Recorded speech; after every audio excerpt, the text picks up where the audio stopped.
Hello, I'm Han Lee, an assistant dean at LC Business School. I've been working here for almost a year, being in charge of English language programs.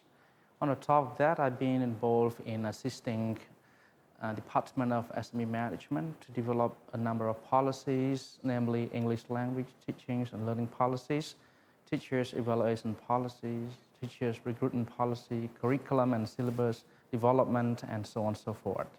Today, there's some things that I really want to share with you. Well, I would like to share with you all about the human capital approaches and economic growth in Cambodia by addressing the roles of higher education from policy perspectives. Well, before I proceed to the main content of my talk, I honestly confess that the opinions, the arguments, or information I wish to share with you today are totally based on just a small body of literatures. It is more like a collection of ideas from some studies that are related to causal relationship between education and economic growth. The interpretation and conclusion in this talk may be contextually logical, particularly from the perspectives of some in Cambodia, but it may not be logical from the perspective of some other people. What they believe in Cambodia is that they don't need education, that yet they can become wealthy people. However, what I'm trying to argue in this talk is largely rely on the interpretation of findings of economic researchers or economists per se.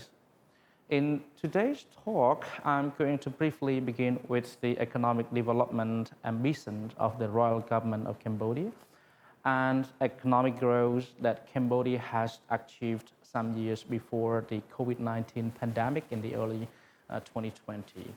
Then I will proceed to review a little bit about Cambodia's economic recovery from early 2000 to 2020, followed by the association between higher education and economic growth from a small body of literature. I will go on to discuss a little bit about the approaches Cambodia has been employing in order to develop human capital and higher education in particular in order to underpin the economic growth. And finally, I'm going to conclude this talk by proposing some policy change. Well, the royal government of Cambodia has set out an ambitious economic plan to shift Cambodia from a low-income country to a middle-income country by 2030 and to a higher-income country by 2050. According to the 2013 report of the government has been committed to promoting knowledge-based economy by investing more in STEM education in order to achieve this ambition.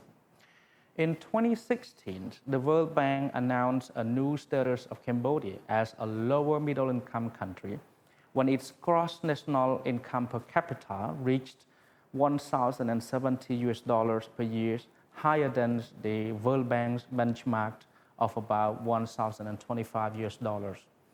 However, Cambodia has done inadequately in order to sustain its growth in the long run.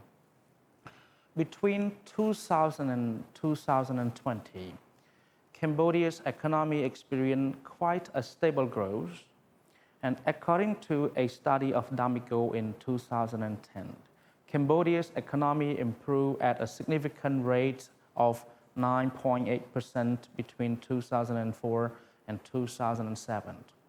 Well, we may still remember that the membership in Association of Southeast Asia, Asian nation in 1999 and the World Trade Organization in 2003 led to the increase in foreign direct investment from just $124 million in 1993 to $520 million in 2009 and to $1,500 million in 2012. In the World Bank Economic Update in 2015, Cambodia's annual growth remained at 7%.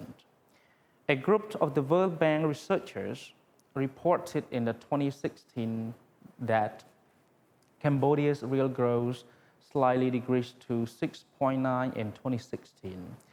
It has been widely known and recognized by researchers, policymakers, top government officials that four traditional sectors have been identified as key drivers of Cambodia's economic growth.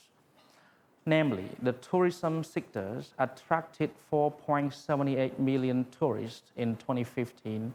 For instance, the Angkor Archaeological Park alone could generate up to 60.05 million US dollars in 2015. Nevertheless, the annual foreign direct investment flowing into the government and foodware sectors slightly dropped from 490 million US dollars in 2012 to 160 million US dollars in 2016. While the construction and real estate could absorb up to 1.3 billion US dollars in 2016. And the last one is the agricultural sector, which has been identified as the main contributors to Cambodia's GDP, set about 60% of the total employment in Cambodia. Separately, the rice that takes up to 80% of the whole agricultural product reached 7.5 million tons in 2016, yet the revenues data from this sector was absent. Despite a stable growth of approximately 7% prior to the COVID-19 pandemic, Cambodia has experienced an unprecedented drop, leading to the inflation rate of -4% throughout 2020. And tourism has been severely affected by the pandemic. Well, although the experts argued that it would take few years for recovery, some savings were done, of course, from approximately 2 million Cambodian tourists to the neighboring countries like Singapore, Thailand, Vietnam annually. This is due largely to the travel restrictions.